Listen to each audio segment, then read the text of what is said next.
So they said it wouldn't happen. We wouldn't be back for episode 4. The NFL was done. What else is there to talk about in the world besides the NFL? Nothing else exists. There's nothing there. It's just absolutely nothing. And so, but yet here we are back. Here we are. Yeah. NBA. Yeah. Now, I feel like I have to do some sort of full disclosure before we get to the heart of the matter is this. I can hold my own in a decent NFL conversation. I can do that. I'm not amazing at it. This is why I ask you the questions and then let you come up with the answers. However, in the NBA, I am not known for my savvy. I understand that there is a ball that goes in a hoop. At some point. Yeah. There, and I also understand that there are teams that like to play this game. Yeah.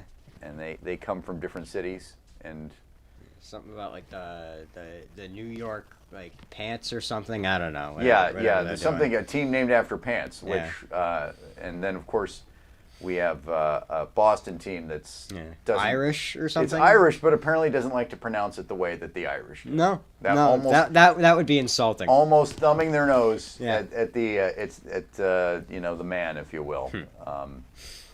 So, but there is that. But you are far more prepped in that. So, we're gonna kind of get the conversation on the NBA started, much the way we did with a lot of the NFL teams. Where I'll bring up, I'm gonna bring up some names here, and let's try to look at it through the lens of, first of all, how have they been in the season. Wouldn't be a bad place to start. Right, what one would expect, and how they've been in the season, and where are they going? Some of these guys, are doing pretty well, and then some of us, I am, from my observations, casual as they may be, closer to home. Our folks, our friends down to the immediate south in Boston, having a bit of a touch and go season there. Yeah, I mean they've picked it up a little bit recently, but it's been iffy. They're sitting at, I think, 18 and 16 right now or something like that. Okay, so without any further ado, I'm going to go ahead and switch cameras over to you, sir. All right. And I may make a little adjustment there so you don't have quite as much headroom, even though it's a fantastic new poster you have. Yeah. And here come the NBA Just teams. In case there was any question about my affiliations, now there is zero chance that any New Yorker will ever like me. Right. Oh, and I'm getting this weird thing. Oh, I know why I'm getting this weird thing in the NBA teams. Here we go. Hang on. I'm on the wrong tab. There we go. And then we're going to go over here. People at home seeing behind the scenes of the technical disaster, which was our show. Okay, so we got the NBA teams here. And, okay, page one's got the Lakers, the Golden State Warriors, the Brooklyn Nets. So far, so good. Boston Celtics, New York Knicks, Philadelphia 76ers, the Raptors, which apparently have no logo right now. Unfortunate. Yeah, that's what you get for being in Canada. Sorry. Yeah, they got what they asked for. And then the Utah Jazz. Yeah. All good teams on this first one, surprisingly enough. Yeah, I wouldn't like to say I'm stealing this right from Google, but this if I were Google, I might put these teams first. Yeah. Okay. So I guess we could start with the Lakers. Let's do that. The notorious, never really down in the mouth for too long Lakers. Yeah. They go there from time to time. Where are they now? Well, right now they're sitting at third in the conference. This page here is telling me they're 24 and 13. I don't know why they'd lie to me here, so I'm just going to take their word for it. Is out for now. I don't quite know when he's returning. I can look that up. But LeBron James has been playing well, as he is, wont to do. The big question I'd have for them is it enough to get past a team like the Clippers or the Nets? Less so the Clippers. I think they could beat the Clippers, especially now that they have a guy like Dennis Schroeder, their brand new shiny point guard. But it's just going to be tough when you get to a team like the Nets, where they have 3 superstars on the perimeter. I think they of any team have the best chance at guarding them and maybe slowing them down, but it's going to be about outscoring them. So can you get 30 a night from Anthony Davis and LeBron James and still get like 20 to 25 from Dennis Schroeder? Because that's what it's going to take, and then you're going to have some of your role players play really well. But, LeBron James in the MVP discussion, probably not the front runner as of now because Joel Embiid's been playing well, but, Okay. So moving on to the Warriors. Yeah. They are the playoff picture. They probably won't be for long because, they have a bunch of good players. Well, not a bunch anymore, but, they still got some nice players to go along with Steph Curry. But they're about probably what I would have expected without their guy Klay Thompson for the season. Not bad, but not super good. I wouldn't consider them title contenders, but I wouldn't be surprised if they were like the 5 or 6 seed and they actually managed to get an upset in a playoff series. It would be tough because they'd probably have to end up facing like the Suns or the Clippers or the Jazz. So it'd be tough to do it. They could just shoot their way to wins. I don't have much to say about them. The Nets, they're just good. I don't know how long it can last. I think if they don't make the finals, they don't have to win it because they're probably going to have to go up against a really good team in the finals. And if you don't win first year, it's not a disaster. But if they don't make the finals, at least if they don't come out of the East, I'd consider it a failure of a season. They have 3 good scorers on the perimeter. James Harden shooting very efficiently, leading the league in assists. Kevin Durant's out for now, but he should be back after this All-Star break here. Kyrie Irving is still Kyrie Irving. The only thing I'd be concerned about is it's only going to take a small thing for the chemistry on this team. Maybe not to completely explode, but to not be as good as it is now. Let's break that out for a second because that's an interesting question. And again, I'm not an expert on this league, but the moment I hear the name Harden, I say to myself, uh-oh. Yeah. Here's the thing. He is somewhat a victim of the internet and like Twitter or Instagram taking things and really running with them. I'm not going to defend a lot of the things that James Harden does wrong because there are a lot of things he just doesn't do well. He's not a great team player. He's not a mean person, but he's kind of quirky. There are certain things he needs out of his teammates and his coaches. Almost like if I was going to compare it to an NFL player, like an Aaron Rodgers. Like Aaron Rodgers isn't like a huge problem in the locker room, but there are just certain things he needs and wants that if you don't give him, he's going to be a little bit cranky. His defense has been criticized a lot. It's not as bad as it used to be. He's not a good defender, but he's strong enough that when he's like defending a guy in the post, even if the guy's bigger than him, he can like hold him back. So again, that's a team that's really good, but I'd just be concerned if I was a fan of theirs that you just hope that no one says anything stupid and blows the whole thing up. Right. Okay. So, Celtics. There it is. Celtics. Here we are. Well, Jaylen Brown, first-time All-Star. Jason Tatum, first-time starter. We get to see them tonight. The big thing with them is their defense good enough? Because while their defense is still, I think, ranked okay, I don't think they're an actively bad defense in terms of rankings. They've been giving up a lot more points than I think they should. And to be fair, Marcus Smart, their probably their best defensive player, is out. And that's obviously going to affect it. They're a team that I think is one of the few teams in the Eastern Conference that I think maybe couldn't completely shut down the Nets, but they could at least slow them down a little bit. Because Jaylen Brown, Jason Tatum, and with Marcus Smart, they're all good defenders enough that they might be able to stop the Nets from getting to like 150. But you still have to score a bunch of points to beat the Nets because of the Nets. But they have a shot, especially if they continue the momentum that they have right now. They were down for a little bit. Now they're the 4 seed in the conference. They're 19-17, which doesn't sound great, but the East isn't very good, so it's still enough to get you a high seed. All right, frame these guys up for me for a second. Because most of us probably watching here are going to be Celtics fans anyway. Is this a team where the talent is there, but for some reason just can't seem to find a way to emerge and gel? Is this an underpowered team? What is this team? I think if everyone plays to their abilities, we're not a supremely overly talented team. We're not on the level of the Nets or even really the 76ers or maybe even the Lakers. Probably not even the Clippers, honestly. But we're talented enough and we're well coached enough that we would be able to win the East. I don't know if we could win the finals because we'd go up against the Lakers or the Clippers or hell, maybe the Nuggets or the Jazz or something. I don't know. All teams that are more talented than us and just have more experience in that kind of situation, except for maybe the Nuggets. But the big thing is Kemba Walker. He's been playing better recently, which is really good to see. He just had his season high a couple of nights ago, which is good to see. But he's been very inconsistent. And to be fair, everyone on the team has kind of been inconsistent, I think, which kind of stems from that. I mean, obviously, I think the big thing is Marcus Smart is sort of the heart and soul of this team. Like, he brings a lot of the energy, and without him, it feels like they're apathetic on, like, especially like early in the game or like early in like the fourth quarter when they really should be in full attack mode, trying to either get a lead or expand their lead. And that's led to them losing some games that they probably should have won. Okay. So moving on to the Knickerbockers. Yeah. Yeah. 19-18, the fifth seed in the East. Congratulations, Knicks fans. You're actually doing something. Julius Randle. A lot of Knicks fans were very mad at him last season. I think they're not so mad anymore. Pretty well. I think the big thing I'm surprised about is how they've been inconsistent against the better teams, but they've actually consistently usually beaten bad teams, which sounds like something you should usually do, to be fair. But it's still just kind of interesting because the Knicks are just such a volatile team throughout their entire franchise history.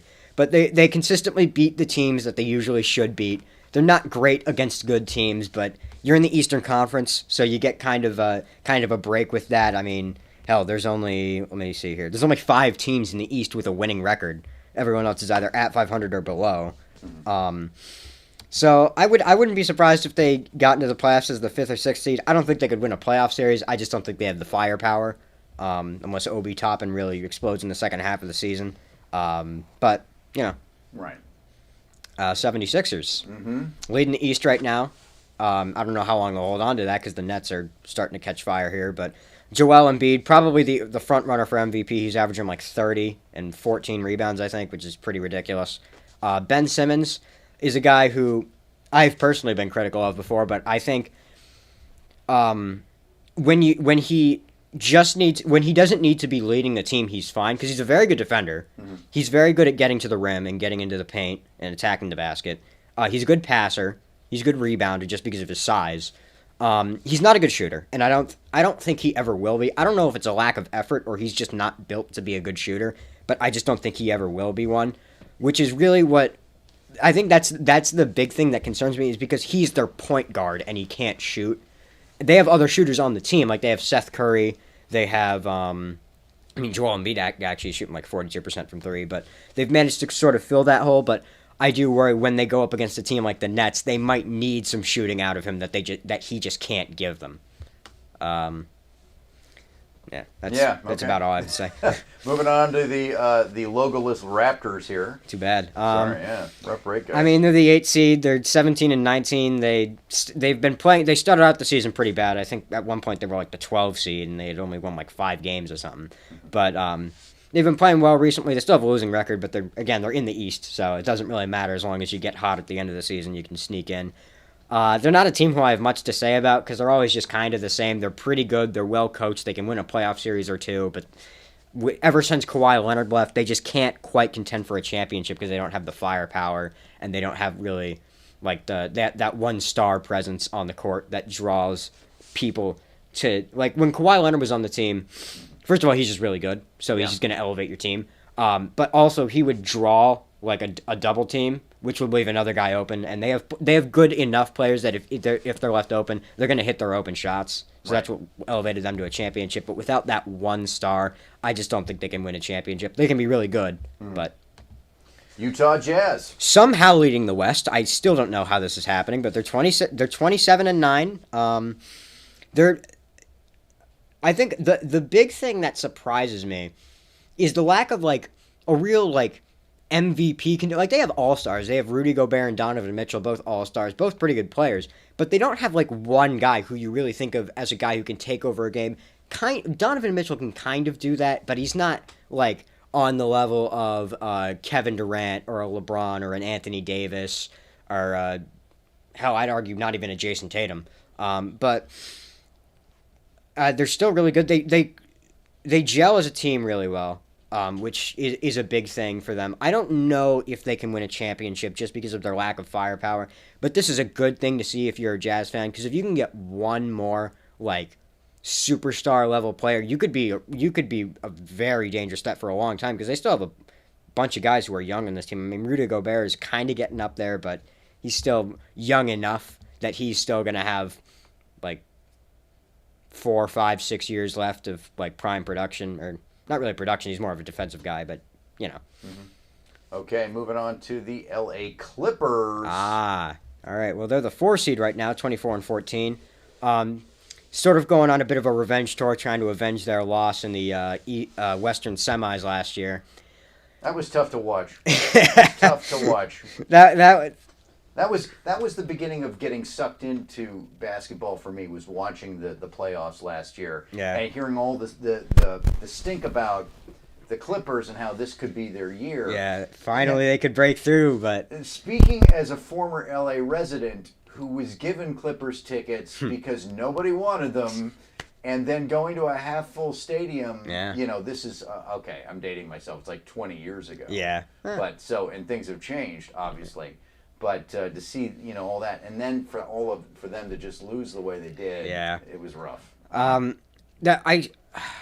They're playing well. Kawhi Leonard and Paul George are still all-star level players. They're still both superstars. They're still both good offensive, good defensive players. They got plenty of good role players. Patrick Beverley, Lou Williams, and all those guys. Hell, even Nicholas Batum is actually giving them production, which is kind of surprising.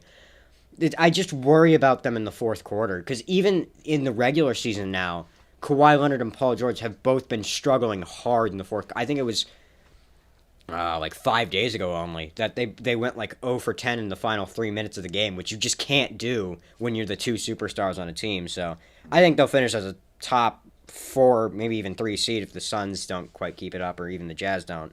But I just think I just worry, because Kawhi Leonard isn't a very good closer. He's very good. He's just not quite a closer, and neither is Paul George really. And I just worry about how good they can do without that.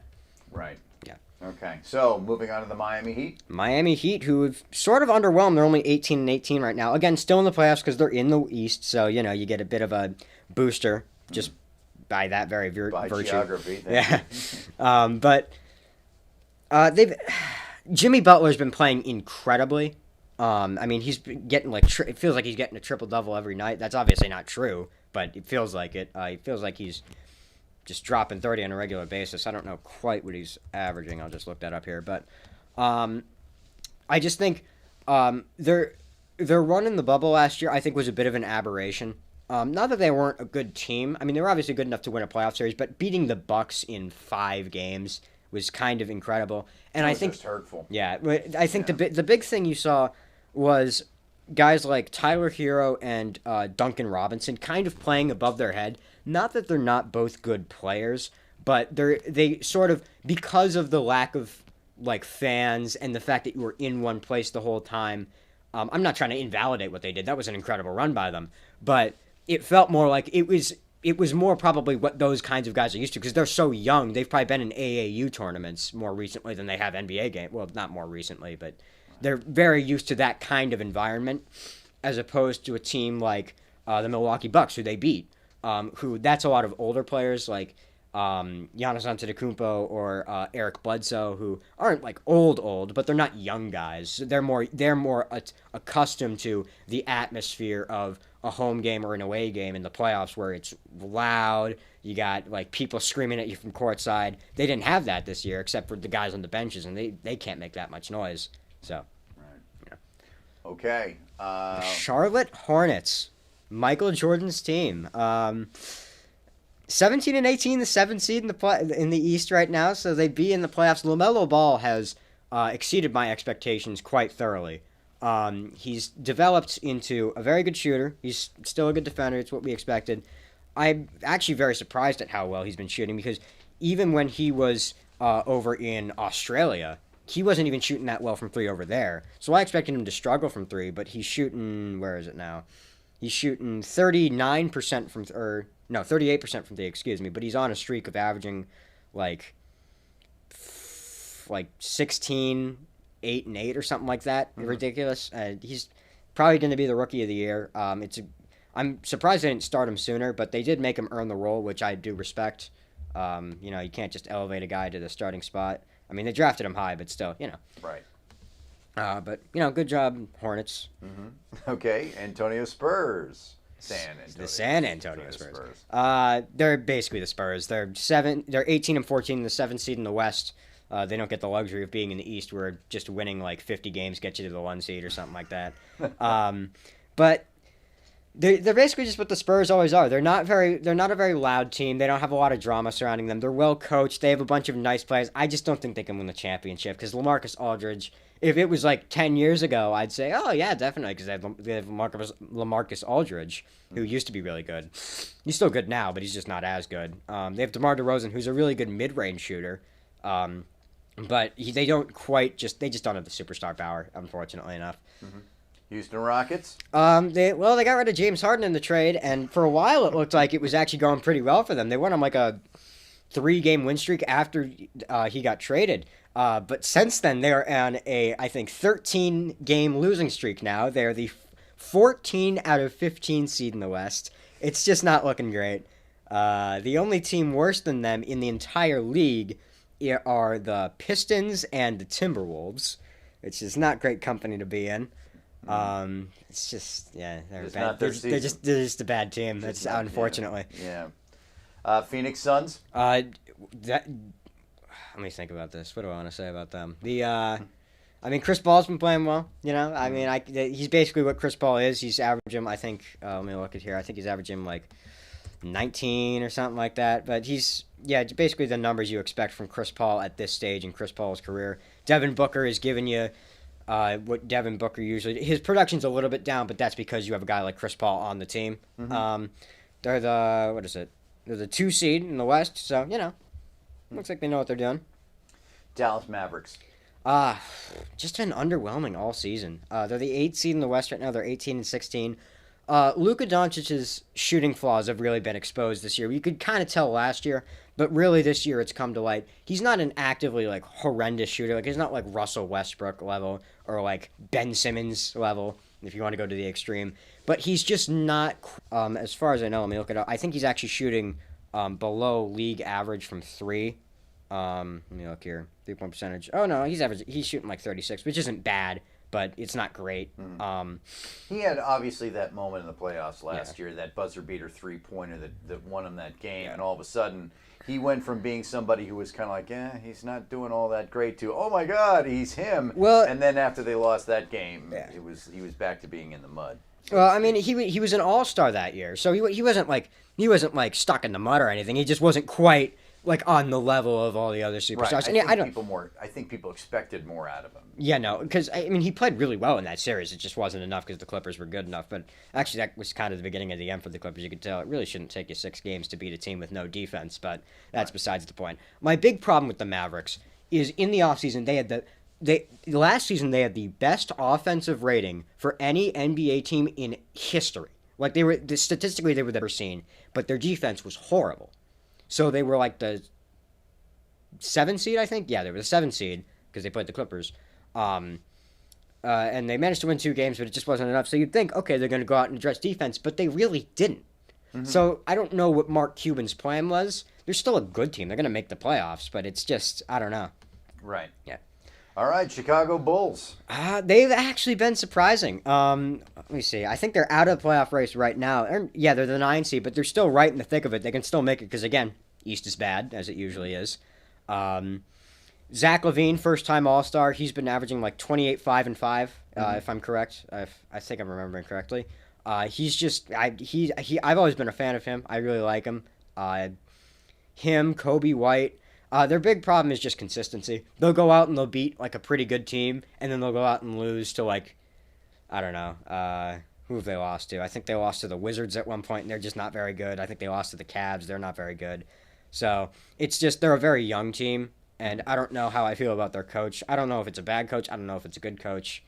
Right. Okay. Well, we talked about them earlier, but here they are again. Milwaukee Bucks. Yeah, they're the 3rd seed in the East. They still got Giannis. They got Drew Holiday now. They're a good team. I just don't. There are a couple things that are going to have to go right for them if they're going to win a championship or even just make it to the finals. Because I think they could beat the Sixers or the Nets. I think it would be very hard, but I think they could do it. Mm-hmm. But one of those teams is going to have to get knocked out by someone who isn't them, because I don't think they could beat them in back-to-back playoff series. Right. So I think if the Sixers were the 3 seed and they got eliminated by, I don't know who's the 6 seed, the Heat or something, if the Heat did something incredible again, or if the Nets just explode emotionally and they end up falling apart, like this, if the Celtics beat them or something, Right. I think the Bucks. They deserve to be where they are. I don't think there's anything fluky about where they are. I just think a couple things are going to have to go right for them to win a championship, which is what you could probably say for a lot of teams, but, you know. Denver Nuggets. Nikola Jokic has been playing really well. Jamal Murray's been playing really well. I like them both. But I just think, again, they're a team that it's hard for me to see them winning 3 straight playoff series against good teams, which, considering they're the 6th seed in the West right now, they're going to have to do. They'd have to take on the Lakers in the first round right now, which would almost be just a death knell right off the bat. So I think they'd have to get to a higher seed if they want a chance at making it to the conference finals again, and maybe even making it to the finals. They're like the Bucks, where they could win a championship. I think they have the talent to, and they're pretty well coached. But a couple of things are going to have to go right, and they'd have to get lucky and have like a team collapse when they're against them. Mm-hmm. Portland Trailblazers. Damian Lillard is still pretty good. CJ McCollum has been out, and Damian Lillard's still been playing really well, and they're still the 5th seed in the West, which I find really impressive. I think right now they'd be playing Clippers in the first round, who I think they'd have a chance against, because I don't think the Clippers are quite what they were last year. They're still really good. They could still make it to the conference finals, which would actually be the first time in franchise history. Kind of sad when you think about it, but they're good. I don't have much to say about them. Okay. The Pelicans. Very underwhelming, especially considering Zion Williamson and what's his name? Now I'm drawing a blank on his name. Brandon Ingram. There he is. They're both really good. They're both all-star level players. Only Zion made it this year, unfortunately for Brandon Ingram. But the big thing that's surprising me is their defense isn't very good. Their offense has been fine, but their defense isn't good, which is weird to me because they have a lot of size. Zion Williamson should be a better defender than he is, and he's still young, so I'm not going to rip him apart for it. But I'm just surprised. Brandon Ingram, I mean, he should. I don't know if he'd be like a defensive player of the year candidate, but I feel like he should be better than he has been. Lonzo Ball has developed as a shooter. Let me look up his numbers right now. He's developed as a shooter and a scorer overall. But the weird thing is, when he was younger, he really staked his name on defense, and his defense hasn't been as good this year. Again, his offensive numbers have been gone up. He's averaging a career-high 14.5 points. He's shooting, shooting almost 39% from 3, which is his career-high. So he's been playing well, but he's just not been playing well in the areas that I'd expect him to. If he can keep up this offensive level and be really good on defense like he used to be, I think... and if Zion develops as a defender, I think they could be a title contender in the future. I just think this year they're too young. Okay. That takes us on to the Washington Wizards. They have Russell Westbrook and Bradley Beal, and they're just not good. Their coach isn't very good, I don't think. I think it's Scott Brooks is their coach. Look that up. But they're just not good. I don't know quite what to say about them. They're just a team that... Yeah, Scott Brooks is their coach. I don't know. They're just not good. They're just not good enough. They're just not. They're like 14-20 right now, which in the East too. So it's like in the West you'd be really bad. So we move on to the Sacramento Kings. Just not a team I have much to say about, honestly. Nothing against them. I like De'Aaron Fox. He's super fast. He's super fun to watch. It's just they're the 13 seed. I just think they're just not a conference. I will say that there are certain teams that you hear about a lot. Yeah. This ain't one of them. Yeah. Again, it's nothing against them. I think they're fine. They could be something in the future. They're just not anything right now. Right. Okay, the Cavs. Same thing again. I like their backcourt. They have Colin Sexton, Darius Garland. I like both those guys. Newly acquired Jarrett Allen from that massive Harden trade. So, again, I just think they're too young right now. I think if you gave their backcourt a little bit of time to develop and they need a couple more pieces, then they might be able to be something. I don't even know who their coach is right now, and I don't know if he's good or not. Again, I just think they're a few years away from being anything. Just another team. I don't have anything Atlanta to say. Hawks. Underwhelming. Trae Young isn't an all-star this year. I think because let me look up his numbers. I think people are starting to expect more out of him, and he's just not ready to give what people expect. I mean, he's averaging 26 points, which is lower than last year, but it's still probably would be an all-star level if this was last year. But the problem is now it's his third year in the league. People are starting to expect him to lead his team to wins, and they're just not winning right now. They're the 11 seed. They're 16 and 20. He's not very good defensively, which, I mean, I don't think anyone's asking him to be an all-defense player and make any out of, like, even the all-defense second team. But you need to be able to do something. I mean, he's not even averaging all that many steals right now, which is usually what you get from point guards who can shoot. Like Steph Curry, he led the league in steals one time. And he's not even great defensively, but he can still do something. Right. Detroit Pistons. They're just not good. They're giant slayers. I'll give them that because they have 10 wins right now, and I think like 7 of those are against teams that are like top 4 seeds in their conferences. So they're really good at beating good teams. They're just not great against everyone else, which is kind of what you need to do if you want to be a good team. It's interesting, isn't it? You have these teams out there that they're spoilers and they just come on when you can't. I mean. I can only relate to this in watching the NFL when you see somebody like the Falcons almost beat the Chiefs or the Dolphins when they used to beat the Patriots just for no reason. Right, for no good reason it would happen, and it's just like that would be like for some reason they woke up that morning and decided let's just beat the Patriots. Yeah, let's just beat them. So yeah, it sounds like that's what this team is. The Pacers. Again, they're another team. They're the 10 seed right now. I think they'll probably make the playoffs because they've made the playoffs every year for the past I actually don't even know how many, but it's been a few years they've been making the playoffs as like the 6 or 5 seed. I just don't think they have the star power to win a championship. Nothing against them. I like a couple of their players. It's just not enough. Timberwolves. Bad. They had the first pick last year for a reason. Anthony Edwards has been good but inconsistent. Look up his numbers right now because there's nothing else to really judge him on because they're not winning. So, Anthony Edwards. There you are. D'Angelo Russell has been out for a while. It feels like I know he's played games this season, but every time I've tried to watch him, he's been out. So I don't actually know that he's played games. I just have to trust that what everyone's telling me. Right. Karl Anthony Towns has missed some time. He's fine. I just don't think they just fired. I think they just fired their coach and they rehired another guy. I don't remember his name, but. Maybe that'll turn them around because they've got plenty of talent on this team. They just need to go. They just need to have some better cohesion. Right. Okay. Thunder. The team that tries to tank but refuses to. They've won 15. They're 15 and 21 right now, which isn't good. I don't think they're going to make the playoffs because they got rid of Chris Paul. But Shai Gilgeous-Alexander has come out of nowhere and just refuses to let this team lose a bunch of games and be the worst team in the league. Because they traded for a bunch of draft picks, and they have all of their draft picks. So I think they'd want to lose to have better draft picks, but their team just doesn't want to lose. So they keep, again, they're not a good team, but they're good enough that they keep beating enough teams that they're not going to probably have the number 1 pick unless they get some insane lottery luck. Right. Orlando Magic. Where are they at right now? I just haven't seen anything from them this year, honestly. I was going to say, it's interesting how Google sort of ordered these guys as we get further down the list here. We're truly going further down the list. So I mean, you had all the really good title contenders at the front anyway. So right. The 13 and 23, I don't have anything to say about them, honestly. I haven't watched much of their games, nothing against them. It's just... Now, I'm going to just, before you get on to the last one here, the Memphis Grizzlies. Are there a lot of Grizzlies in Memphis that I just don't know about? They used to be the Vancouver Grizzlies, where it made sense. Yeah. It's like the Utah Jazz. The Utah Jazz used to be in St. Louis, I think. Was that or I don't know where they were. New Orleans? Is it? I don't know. They were somewhere where the name Jazz would make sense. Right. But now they're in Utah and they're still the Jazz. It's like, well, there's not that much Jazz in it, but they never bothered to change the name because it was it was a marquee. It was mainstay. Where are we? The Grizzlies. Yeah. Where are they right now?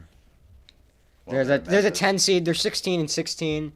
I like Ja Morant. He rookie of the year last year. He run it for a reason. He was pretty good.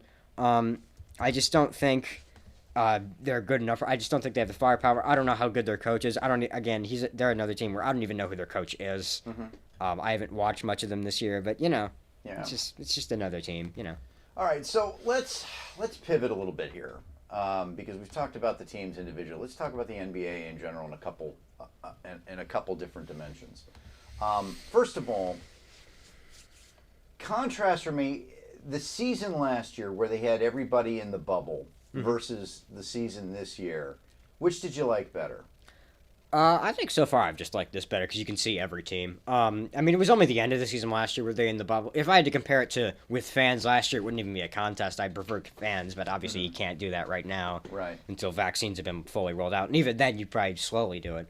Because I remember I was having a conversation with you near the beginning, and I don't know if it was you that said it was you or your brother that said that you felt like this season was a little wonky at the beginning just because of the fact that, something about it not being in the bubble, but maybe I'm getting the two of you conflated. So you feel like this season's been better? Yeah, I think so. I think you're getting guys who are more just accustomed to having either no fans or just less fans. Mm-hmm. The standings, there's a couple surprises, but I think whether we had fans or not, I think the standings would be probably about the same. Yeah. With the exception that a couple of teams with older players might be a little bit better and some of the younger player teams might be a little bit worse. But, you have the Jazz leading the West and the Suns are the 2 seed in the West. That's surprising. But the NBA season usually gives you one or two things like that are just surprising, and it kind of comes out of nowhere. So I'm going to say I think both leagues, NBA and NFL, have done an amazing job with making you forget that there's no crowd there. Yeah. The piped-in crowd noise has been pretty believable. And in Atlanta, they're allowing 25% capacity. Same thing with Houston, I think. Right. And those crowds, I think they pipe in a little bit crowd noise, not as much obviously, but they pipe in a little bit to go with those fans, and it's been a pretty good atmosphere. I don't think it's not as good as with actual fans because you're never going to be able to replicate the noise of however many it is, 25,000 people screaming Right. because of the smallest stuff. But Right. Let me ask you another question. Why do you think it... actually, that's a loaded question, so let me ask it a different way. Which sport has the most gravitas to it in the sense of what you've got? There are times in the year when we've been running into lately with NHL, NBA, MLB, and NFL all seemingly to happen almost at the same time. yeah. Where are people going to go? You're always going to have the NFL as people's first choice. Okay, so then that leads me to the question, because I didn't want to load the question up. Why? Why the NFL over the NBA? Because I think, when I sit and I actually get pulled into the NBA, I get, I'll sit and I'll watch a game all the way through if I get sucked into it. But it's not the same appointment I have for NFL. Yeah. Why is that? This isn't all of it, but there are two things that I think of immediately. First of all, college football is probably honestly the second most popular sport in America. Maybe not in terms of pure size of fan bases, but in terms of how much the amount that people watch, the number of people who watch and how crazy the fans get. I think it's NFL 1, college football 2, and then you probably have basketball and then baseball and then hockey, and then you can go from there. Like soccer and stuff. So first of all, you have college football is really popular, and it's those players moving from there to the professional league, and you want to see how they do if you're a college football fan.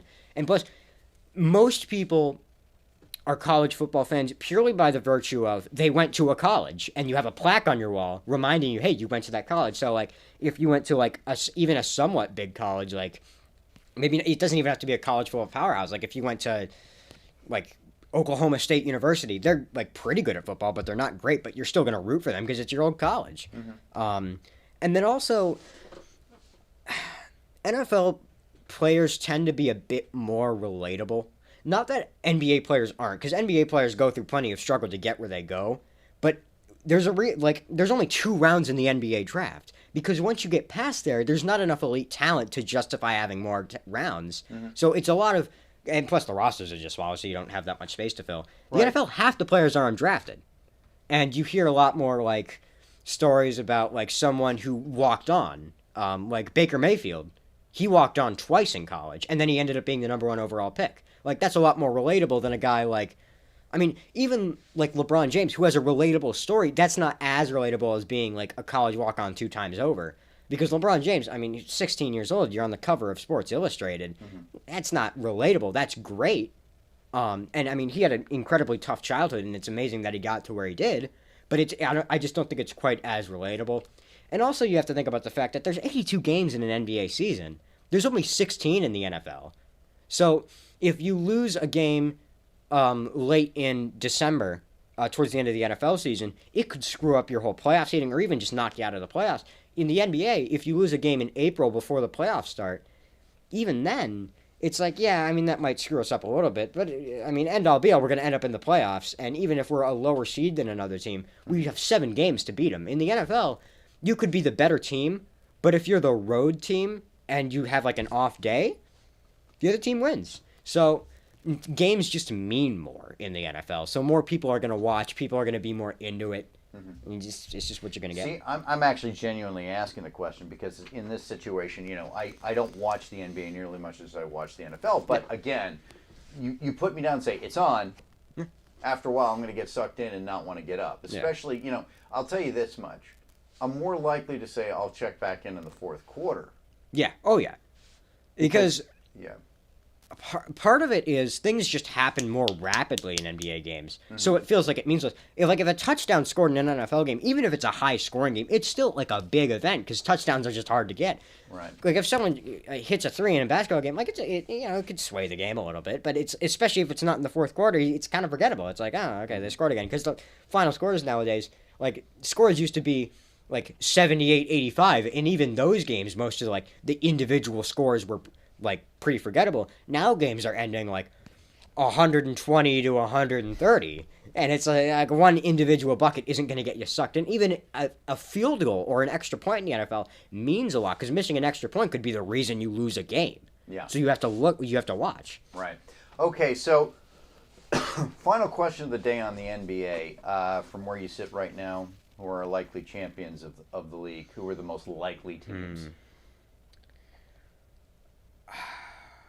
That's tough. I'd say I think you have the Lakers coming out of the West. I just think in the playoffs it's hard to match LeBron James's experience and Anthony Davis's talent in the playoffs. I think it'll be harder for them this year than it was last year, but I still think they'll probably do it. I'd still say they're the favorites.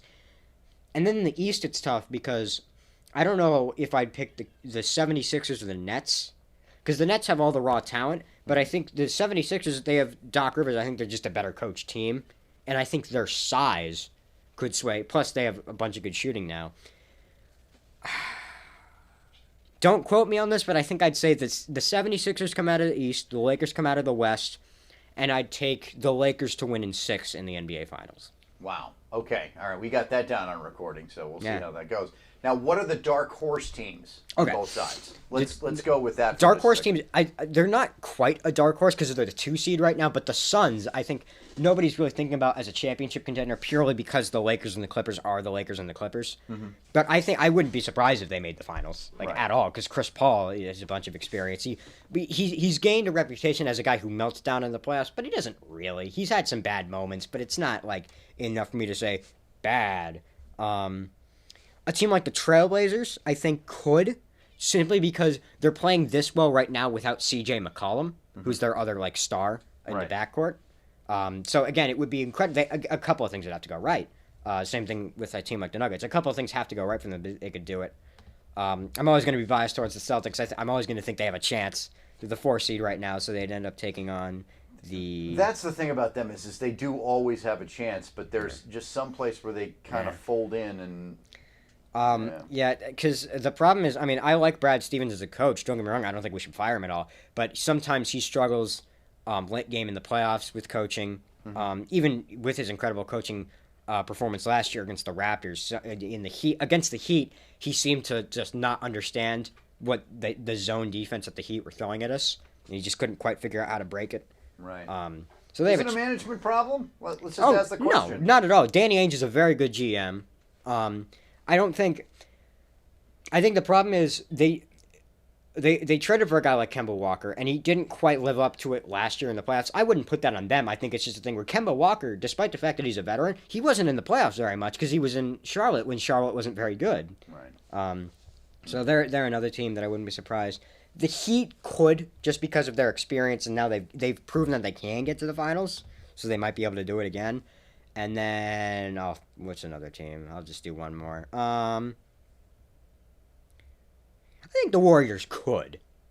they'd have to really explode in the second half of the season because they're the 9 seed right now. So first they'd have to get into the playoffs, and I don't think they'd be able to make it there as the 8 seed because you'd have to take on 3 really good teams in a row. Mm-hmm. And even with Steph Curry's experience in the playoffs, I just don't think they'd be able to do it. Right. So they'd have to really get hot in the second half of the season, and then a couple things would have to go their way. But they could do it. Mm-hmm.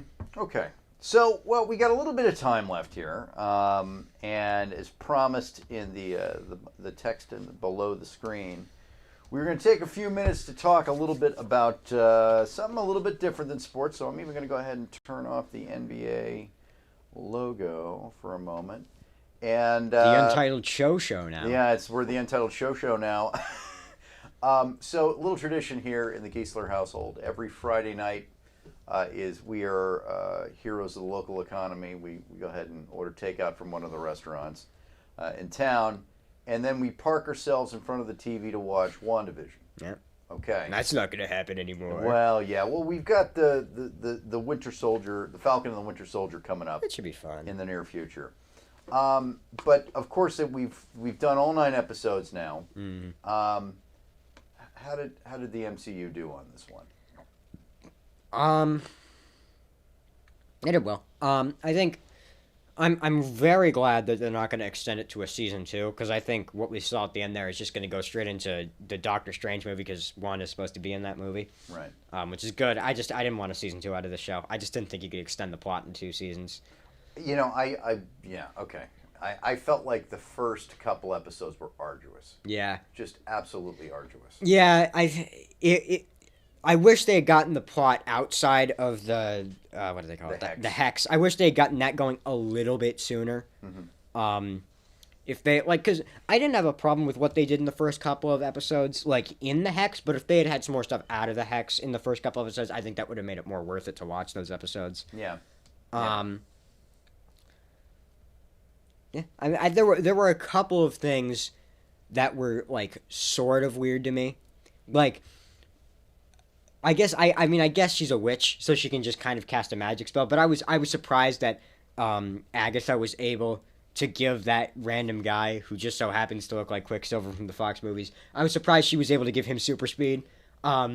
I guess it makes sense because she's a witch; she can just cast a spell and do it. See, and all of that was so disappointing to me because the whole thing about bringing in that Quicksilver and then turning out just being like just a random guy who got the powers. Just a random guy that's just mean. Yeah, that's just not. I mean, why even bother to do that? Yeah. And then I guess because really what they're doing is they're leading you. These are all red herrings. Yeah. Right.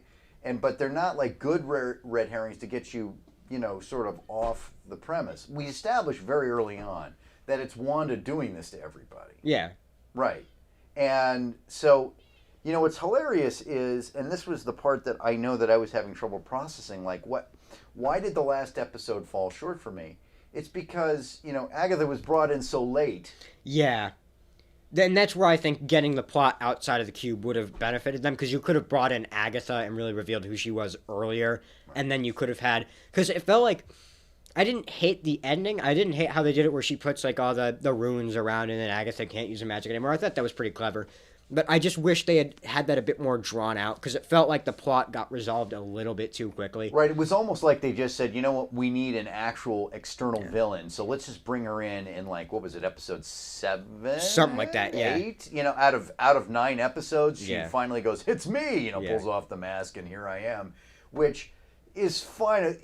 What it does do is it creates a moment where it's like, oh my God, she was at the whole time. But once you get beyond that moment, the whole plot line just feels like, okay, so she just needs somebody to fight in episode 9. Yeah, I wish they had done the part where she goes and she talks to all the civilians and they're like, we can feel your pain and all that. If that had all been in episode 8, and then like the entire fight between her and Agatha and that entire conclusion had been all of episode 9, I think the pacing would have been a little bit better. Obviously, you'd have to push everything back then. Right. But again, that just goes back to my main point. I wish they had got the plot rolling a little bit sooner. Yeah. I don't have a problem with having the first couple of episodes just being normal episodes. But again, if you start the plot outside the hex from the beginning of the show, then you can move everything back a little bit. And everything can be a bit better paced instead of rushing it all at the end. Right, and I think the other thing is that the ending didn't even really address the main conflict that they laid down, which is Wanda's gone crazy. She's torturing a town full of people. Yeah. And she literally is torturing because Vision goes in and starts. This is another thing.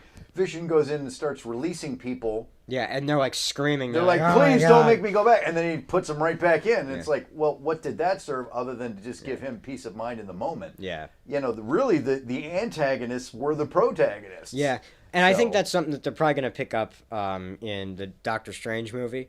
Yeah. And by the way, I'm so glad they're not doing another solo Doctor Strange movie. They're like bringing someone else because I think that's where he's best served. I didn't mind one Doctor Strange solo movie, but his rogues gallery is not very deep. Right.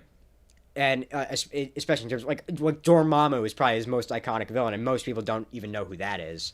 Well, but it seems like most of the Marvel's franchises figured that out. They've moved beyond these solo movies. Well, Unless yeah. you're trying to introduce a character. Yeah. And that's about it. Like most of these, Civil War was practically an Avengers movie. You Yeah. were just missing two guys. Yeah. And then you have what's another example? Ragnarok has the Hulk in it. You don't see a lot of those movies after. Yeah, because because I think Doctor Strange is best used as a cameo or as like a co-main character with someone like Wanda. Or I thought it would have been really fun if they had an entire movie with Thor and Doctor Strange. Or, I don't know, who's another good character you could pair with him, like Iron Man or something, but he's dead, so, Well, right, but then, and beyond that, I think they brought it into sharp relief when they had the two of them together in Endgame, or not, Infinity War, rather, and you realize the two of them are, as you pointed out, they're kind of the same character, Yeah, Tony Stark. Yeah, I mean, Tony Stark kept Stephen more Strange. of his douchey attitude. Stephen Strange ditched it a bit more, which I like, because he's not... I think the Marvel quipping doesn't quite work for every character. I didn't mind it in the beginning of Doctor Strange, but I wish they had gone away from it more later in the movie. Just because that's not really who Doctor Strange is. Like Doctor Strange, he's like a smart guy, He's a doctor. He's that sorcerer supreme, He's not quite, especially in the comics, he's not quite like a I'm gonna make jokes guy, I think I have a theory on that, and I think that has to do with the Thor franchise. Yeah. The only one of those three movies that really soared was Ragnarok, and Yeah. when they got off of the Yeah. Shakespearean sort of. Well, but even in the comics, Thor vibe. actually does end up making the transition to being more of a funny guy in the comic, and you see that in the MCU too. He's Shakespearean in the first movie, and over time you can see him start to ditch that more because he hangs out with humans more. Right. So Yeah. So, all right. Well, I think we got to leave it there. We're Yep. just about out of time here, and so what's coming up in the near future? Of course, it's March Madness. We're here in March. Yeah. Not a lot of madness yet, Yeah. but NBA All-Star game tonight, so that should be fun. Yeah, well, I'm sure that'll be a real barn burner of a game. A lot of repercussions off of this one, Yeah, we find out Who who. tries harder in exhibition games. There it is. That's exactly it. So, well, anyway, thank you for joining us. We will, who knows when we'll be back. We don't seem to have a very regular schedule here, but we come on when we can, and great. So I'll leave it there.